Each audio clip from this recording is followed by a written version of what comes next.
السلام علیکم ناظرین، TNN ٹی وی کے نیوز بلیٹن کے ساتھ میں ہوں بشرا خان۔ سب سے پہلے شامل کریں گے news head lines. Shaukat Aziz Siddiqui برطرفی case, فیض حمید اور دیگر کو فریق بنانے کے لیے 1 روز کی مہلت۔ قمر جاوید باجوہ جنرل فیض کو فریق بنانے کی درخواست دائر۔ سپریم کورٹ نے شوکت عزیز صدیقی کو کیس میں مزید فریقین بنانے کی اجازت دی تھی۔ DI خان حملہ، افغانستان ملوث کرداروں کو ہمارے حوالے کرے۔ ترجمان دفتر خارجہ کا کہنا ہے کہ پاکستان نے DI خان حملے کے ثبوت افغان حکام کے حوالے کیے ہیں۔ پاکستان TTP کے ساتھ مذاکرات کی خبروں کی تردید کرتا ہے۔ سائفر ایکٹ، خصوصی عدالت نے ان کیمرہ سماعت کی درخواست منظور کر لی۔ علیمہ خان کا کہنا تھا کہ جو کچھ ہو رہا ہے ہمیں انصاف ہوتا ہوا نظر نہیں آ رہا، اب کیس انٹرنیشنل سطح پر لڑیں گے۔ سارا انعام قتل کیس میں شوہر شاہ نواز کو سزائے موت کا حکم، 10 لاکھ روپے جرمانہ بھی عائد کیا گیا۔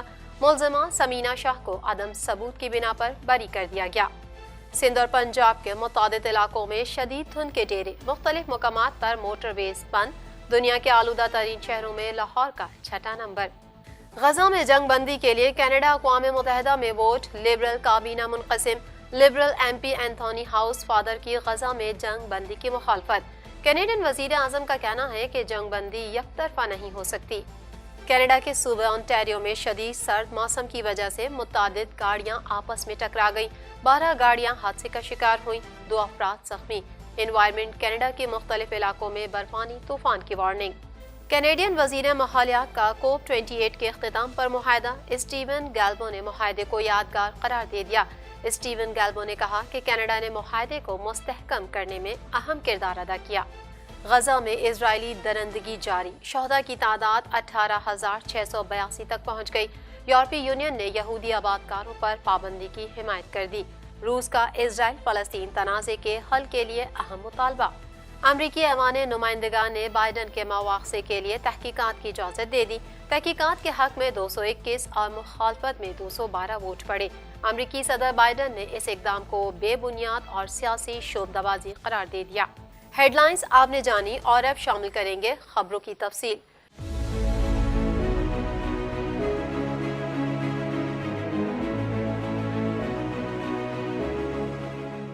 1.25 کروڑ کی آبادی پر مشتمل کراچی میٹروپولیٹن سٹی میں صحت کے حوالے سے ہسپتال تو بہت، لیکن فزیوتھراپی سینٹر نایاب ہیں۔ الحمدللہ ہم نے اس کمی کو پورا کرتے ہوئے گلستان جوہر میں زبیداس فزیوتھراپی سینٹر کا آغاز کر دیا ہے۔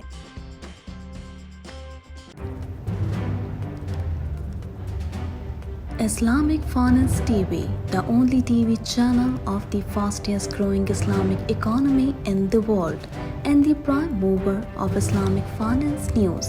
Follow us on our social media handles and watch our reports and educational program at www.islamicfinancetv.com. For advertisement, please contact us at islamicfinancetv@gmail.com.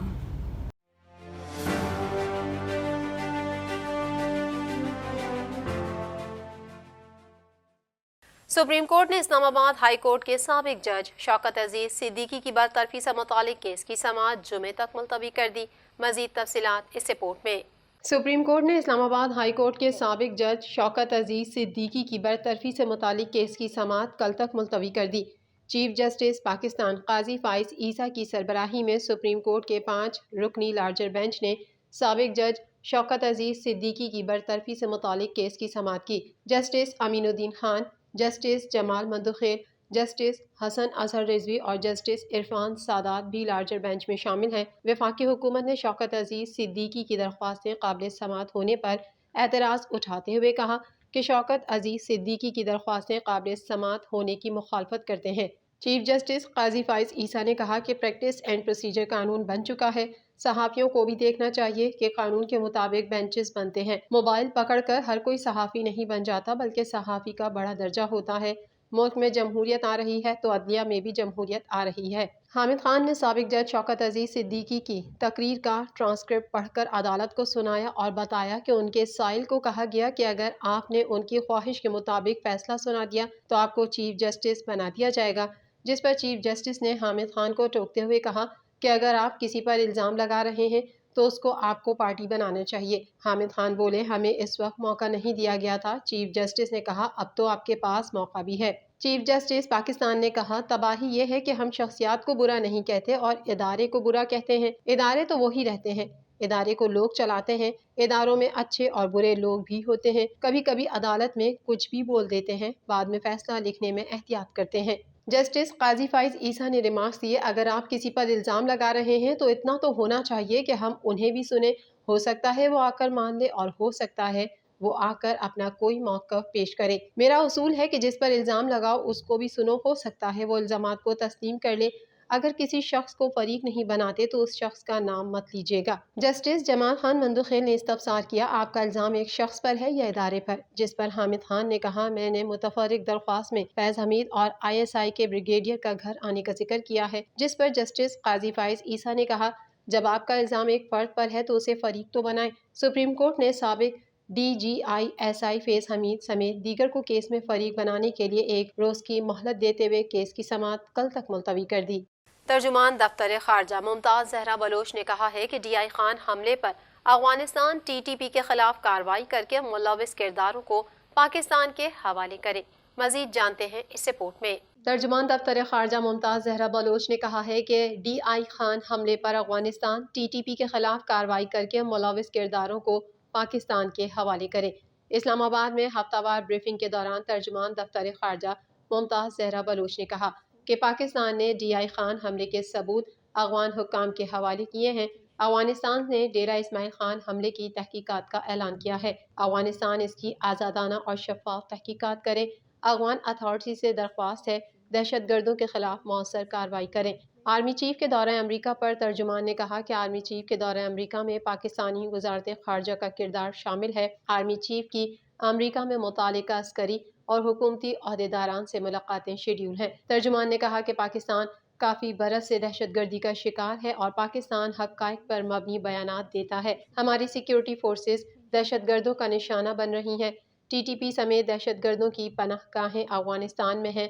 Afghan سرزمین پاکستان کے خلاف استعمال ہو رہی ہیں، لہٰذا افغان عبوری حکومت دہشت گرد گروپوں کے خلاف کارروائی کرے۔ ترجمان دفتر خارجہ کا کہنا تھا کہ افغانستان TTP کے خلاف کارروائی کر کے ملوث کرداروں کو پاکستان کے حوالے کرے۔ پاکستان نے ہمیشہ کہا ہے ہم افغانستان کے ساتھ مثبت اور دوستانہ تعلقات چاہتے ہیں۔ ہم انسانی بنیادوں پر افغانستان میں اپنے بھائیوں کی مدد کو ہمیشہ تیار رہے۔ غزہ کے معاملے پر ترجمان دفتر خارجہ کا کہنا تھا کہ پاکستان غزہ کے حق میں سیکیورٹی کونسل کی قرارداد کی حمایت اور اسرائیلی بربریت کی مذمت کرتا ہے۔ اقوام متحدہ غزہ میں جنگ بندی کرانے میں ناکام رہا ہے۔ ایک سوال کے جواب میں ممتاز زہرا نے کہا کہ پاکستان TTP کے ساتھ مذاکرات کی خبروں کی تردید کرتا ہے۔ TTP کے ساتھ پاکستان کوئی مذاکرات نہیں کر رہا۔ مسئلہ کشمیر پر بات کرتے ہوئے ترجمان نے کہا کہ مسئلہ کشمیر کا حل سلامتی کونسل کی قراردادوں میں ہے۔ بھارت کشمیریوں کے حقوق سلب کرنے میں مصروف ہے۔ پاکستان مسئلے کے حل کی عالمی سطح پر کوششیں جاری رکھے گا۔ پاکستان ہمیشہ سے فلسطین کی اصولی حمایت کرتا آیا ہے۔ سائفر ایکٹ کی خصوصی عدالت نے سائفر کیس کی ان کیمرہ سماعت کی درخواست منظور کر لی۔ مزید احوال اس رپورٹ میں۔ سائفر ایکٹ کی خصوصی عدالت نے سائفر کیس کی ان کیمرہ سماعت کی درخواست منظور کر لی۔ خصوصی عدالت کے جج ابو الحسناء ذوالقرنین نے پروسیکیوشن کی درخواست پر سماعت کی، جسے پروسیکیوشن نے سیکشن 14A کے تحت گزشتہ روز دائر کیا تھا۔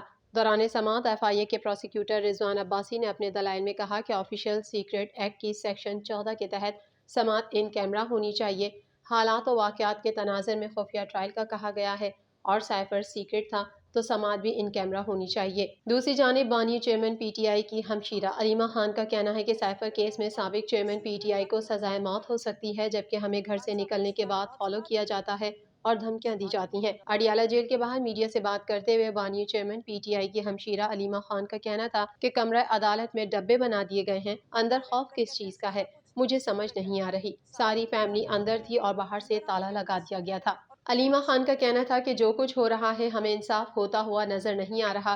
ایسا لگ رہا ہے کہ ہم کسی اور ملک میں بیٹھے ہوئے ہیں۔ بہت تکلیف ہوتی ہے کہ یہ ہمارے ساتھ ہمارے ہی ملک میں کیا ہو رہا ہے۔ ہمشیرہ بانی پی ٹی آئی نے کہا کہ ہمیں گھر سے نکلنے کے بعد فالو کیا جاتا ہے، کہا جاتا ہے کہ آپ کو جیلوں میں ڈال دیں گے، لیکن ہمیں کوئی خوف نہیں۔ اڈیالہ جیل کے باہر میڈیا سے بات کرتے ہوئے شاہ محمود قریشی کی صاحبزادی مہر بانو کا کہنا تھا کہ یہ ایک اوپن ٹرائل ہے، اس کو محدود کرنے جا رہے ہیں، یہ اپنی مرضی کا فیصلہ دینا چاہتے ہیں، نیوٹرل امپائرز اس کیس میں نہیں ہے۔ ہم عمران خان کو پھانسی کے پھندے تک نہیں پہنچنے دیں گے، اب کیس انٹرنیشنل سطح پر لڑیں گے۔ مہر بانو کا کہنا تھا کہ یہ ٹرائل اوپن ہو، انصاف کا تقاضا یہی ہے، کسی سابق وزیر اعظم اور سابق وزیر خارجہ پر سیکریٹ ایکٹ نہیں لگا۔ کینیڈین شہری سارہ انعام قتل کیس میں ملزم شوہر شاہ نواز امیر کو عدالت نے سزائے موت کا حکم دے دیا۔ مزید تفصیلات اس رپورٹ میں۔ کینیڈین شہری سارہ انعام قتل کیس میں ملزم شوہر شاہ نواز امیر کو عدالت نے سزائے موت کا حکم دے دیا۔ اسلام آباد کی ڈسٹرکٹ اینڈ سیشن کورٹ میں سارہ انعام قتل کیس کی سماعت ہوئی۔ مرکزی ملزم شاہ نواز امیر کو کمرہ عدالت پہنچایا گیا۔ عدالت نے سارہ انعام قتل کیس کا محفوظ فیصلہ سناتے ہوئے مرکزی ملزم شاہ نواز امیر کو سزائے موت کا حکم دے دیا۔ ڈسٹرکٹ اینڈ سیشن جج ناصر جاوید رانا نے محفوظ فیصلہ سناتے ہوئے ملزم شاہ نواز امیر کو سزائے موت کا حکم دیتے ہوئے 10 لاکھ روپے جرمانہ بھی عائد کیا ہے، جبکہ ملزمہ سمینہ شاہ کو عدم ثبوت کی بنا پر بری کر دیا۔ سارہ انعام قتل کیس میں پروسیکیوٹر رانا حسن عباس نے عدالت سے ملزم شاہ نواز امیر کے لیے سزائے موت کی استدعا کی تھی۔ یاد رہے تھانہ شہزاد ٹاؤن کی حدود میں 23 ستمبر کو سارہ انعام کو قتل کر دیا گیا تھا، جس کے بعد جائے وقوع سے پولیس نے مرکزی ملزم شاہ نواز کو اعلی قتل سمیت گرفتار کر لیا تھا۔ ملزم شاہ نواز امیر نے دوران تفتیش سارہ انعام کے قتل کا اعتراف کر لیا اور ساتھ ہی طلاق دینے کا دعویٰ بھی کیا تھا۔ ملزم شاہ نواز نے دوران تفتیش بتایا تھا کہ سارہ انعام اسے رقم نہیں بھیجتی تھی۔ قتل سے چند روز پہلے سارہ کے ساتھ فون پر تلخ کلامی کے بعد سارہ کو طلاق دے دی تھی۔ طلاق کے بعد 22 ستمبر کو سارہ انعام ابو ظہبی سے ملزم شاہ نواز کے فارم ہاؤس میں آئی۔ ملزم کا کہنا ہے کہ رات کو سارہ انعام نے تکرار شروع کر دی اور رقم کا حساب مانگنے لگی، جس پر پہلے سارہ انعام کو شو پیس مارا۔ ملزم شاہ نواز کا کہنا تھا کہ زخمی ہونے کے بعد سارہ انعام نے شور کرنا شروع کیا تو ڈمبل اٹھا کر اس کے سر پر متعدد وار کر کے قتل کر دیا اور بیوی کی لاش باتھ روم کے ٹب میں چھپا دی۔ سندھ اور پنجاب کے متعدد علاقوں میں شدید دھند کے ڈیرے ہیں، جبکہ دنیا کے آلودہ ترین شہروں میں لاہور کا چھٹا نمبر ہے۔ مزید جانیں گے اس رپورٹ میں۔ سندھ اور پنجاب کے متعدد علاقوں میں شدید دھند کے ڈیرے ہیں۔ موٹر وے M2 لاہور سے کوٹ مومن تک بند ہے، جبکہ موٹر وے M3 فیض پور سے درخانہ تک بند کر دی گئی۔ ترجمان موٹر وے پولیس کا کہنا ہے کہ موٹر ویز کو عوام کی حفاظت اور محفوظ سفر یقینی بنانے کے لیے بند کیا جاتا ہے۔ روڈ یوزرز آگے اور پیچھے فاگ لائٹس کا استعمال کریں۔ ترجمان نے مزید بتایا کہ روڈ یوزرز غیر ضروری سفر اور تیز رفتاری سے پرہیز کریں۔ معلومات اور مدد کے لیے ہیلپ لائن 130 سے رابطہ کریں۔ M4 شام کوٹ سے پنڈی بھٹیاں تک بند ہے۔ اس کے علاوہ M5 شیر شاہ سے ظاہر پیر تک بند ہے۔ دھند کے باعث لاہور سیالکوٹ موٹر وے بھی بند ہے، جبکہ گوجرا اور فیصل آباد کے درمیان موٹر وے دھند کے سبب بند ہے۔ دوسری جانب دنیا کے آلودہ ترین شہروں میں لاہور کا چھٹا نمبر ہے، جہاں شہر کا ایئر کوالٹی انڈیکس 200 ہے۔ مزید خبریں بھی بلیٹن کا حصہ ہوں گی اس بریک کے بعد۔